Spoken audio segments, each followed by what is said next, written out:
cigarette électronique, c'est assez simple, c'est en 3 parties. Il y a une batterie avec un interrupteur, elle peut aussi être automatique, un atomiseur et une cartouche dans laquelle il y a une bourre fibreuse. On met du liquide dans la bourre, on enclenche la cartouche, par capillarité le liquide monte dans l'atomiseur, on le visse sur la batterie et simplement on va activer la batterie, aspirer et ça va faire de la fumée.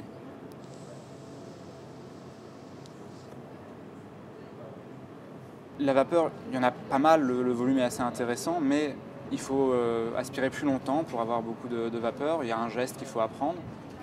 Il y a ce petit goût sucré, puisque le propylène glycol qui est utilisé a un petit goût sucré. Il y a certains liquides qui ont plus ou moins le goût sucré, et puis il y en a certains qui sont franchement sucrés, avec des arômes cerises, fraises, vanille, chocolat. Il y a de la nicotine, ça peut être dangereux, on peut faire une surdose nicotinique. On le sent très vite venir. Au début, quand j'ai essayé, j'ai reçu plein d'arômes, donc je les ai un peu tous essayés. Et on commence à avoir la tête qui tourne et on sait qu'il faut arrêter. C'est nouveau, donc comme avec tout nouveau produit, on peut toujours avoir un doute, se dire que dans 10 ans, on aura peut-être trouvé un danger. Là, c'est quand même très très peu probable. Si on regarde le fonctionnement, c'est très simple. Ça a des produits non toxiques. Il y a déjà eu des études sur ces produits. Bonjour. Bonjour.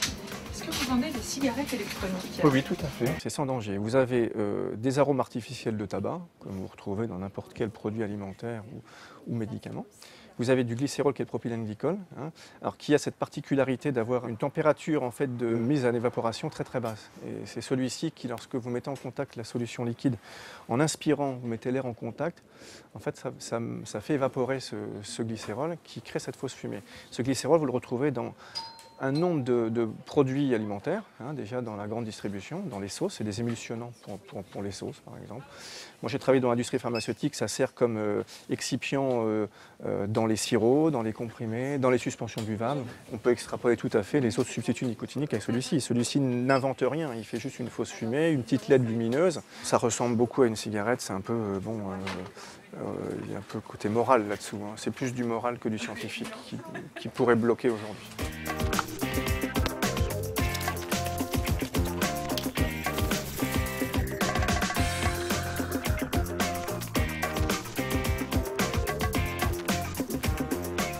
C'est assez agréable, en fait.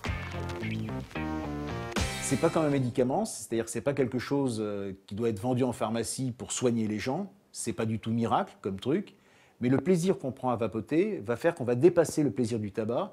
Et comme c'est beaucoup plus sain que le tabac, eh ben on va arrêter le tabac. C'est vrai que le geste reste et qu'on est dépendant du geste.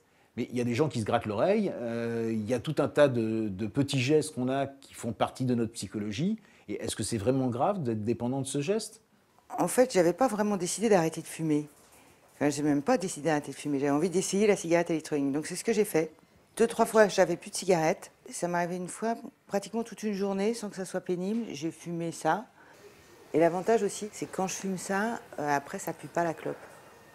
Il y a 4000 produits chimiques qui sont dégagés par la combustion du tabac. Sur ces 4000 produits chimiques, il y en a 400 qui sont toxiques. Je pense que la nicotine, demain, après-demain, d'ici 15-20 ans, sera consommée uniquement sous forme de cigarette électronique.